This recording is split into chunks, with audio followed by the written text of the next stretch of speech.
Hey everyone, welcome to A Day in the Life of a Sports Physical Therapist. My name is Brian Schwabe, board-certified sports physical therapist, entrepreneur, and co-founder of the Student Physical Therapist. I've worked with elite athletes for over a decade and currently serve as the director of Iowa Sports Therapy, working side by side with high-performance coaches, NFL and NBA skills trainers, and sports agents on a daily basis.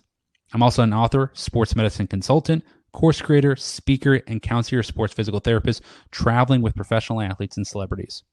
The purpose of these short segments are to help you learn about what it's really like to work in a sports physical therapy setting alongside high performance coaches, sports agents, skills trainers, and professional athletes. I'll provide you with actionable tips every single week as I take you through a day in the life of a sports physical therapist. Stay tuned. Hey everyone, welcome back to A Day in the Life of a Sports Physical Therapist. I'm Brian Schwabe. Today's tip is going to be over communicating clearly with the sports agent you're working with. Now, the reason why I bring this up today is because I've recently finished up working with the NFL Combine athletes. And during that NFL Combine prep, a lot of athletes are getting banged up. And we had one particular athlete that got banged up that was coming off the Senior Bowl. And we were ramping him back up. And he had an adductor strain during one of the drills. Now, he happened to be a lineman. And this was 2 weeks before the Combine. So there's a lot of things going on at this point. And the reason why I wanted to bring this tip up is because of every single part of this process that I had to go through. And I wanted to share that with you guys so that you understood some of the things I've done and you can learn from that if you're working with sports agents. So as soon as this athlete, particularly this particular athlete strained his adductor, what happened was I had to go through an assessment with him. So I assessed them to determine what the severity of that particular adductor strain was. And then from there, I needed to figure out, okay, what do I think he can accomplish in the next 2 weeks before he goes to the NFL Combine? Now, there's a lot of things at play here. So these athletes preparing for the NFL Combine, it's a grueling process. They start 7 o'clock in the morning. They get breakfast from their chef. They're going to the field at 9 o'clock, working with the performance coaches on all the drills that they're preparing for the NFL Combine, the 40, the L-cone drill, the vertical jump, the broad jump, the bench press, etc. But they're also, after that, going through and working with their particular skills coaches. So in this particular case, this athlete was an offensive lineman. So he's working with the line coaches. And that could be another hour, 2 hours of time. Then they're doing film. Then they're doing interview prep.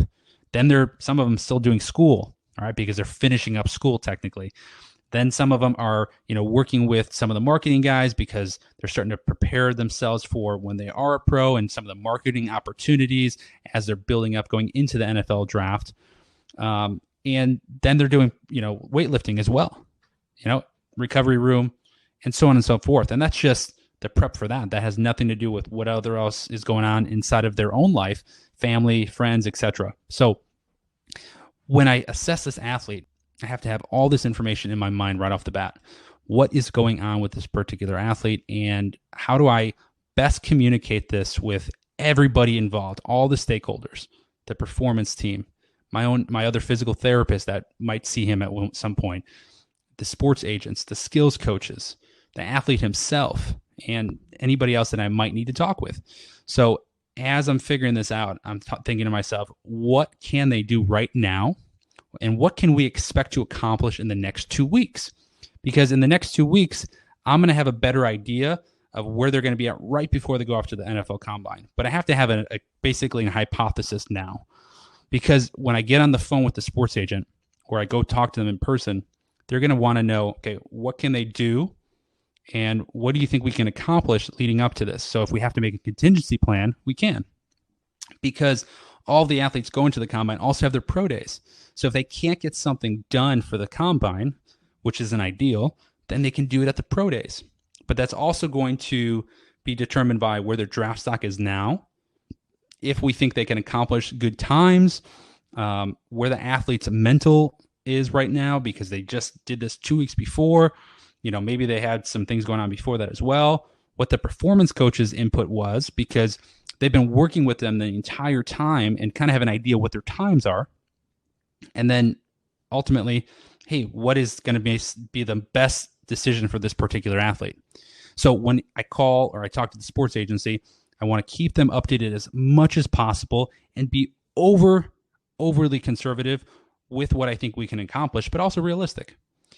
And then it's over the next 2 weeks, over communicating with the sports agent on a daily basis. And the reason why this is so important is because that particular agent might be talking with teams on a daily basis about that particular player. So if he's not informed of where they're at, he can't give that team the best information, or he can't work around that to make his guy look as good as possible leading up into this, right? If he can, tell teams, hey, this guy is super healthy, or hey, this guy is a little bit banged up right now, but he's going to be doing X, Y, and Z, then he has a better chance of fielding those phone calls better and working with his particular athlete to make them in the best possible position leading up to the draft.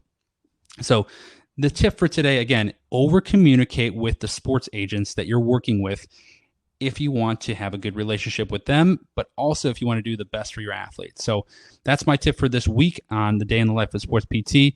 If you like these short segments, subscribe to our Student Physical Therapist YouTube page so you can be notified of all these segments every single week. I'm going to be trying to give you every single week actionable tips.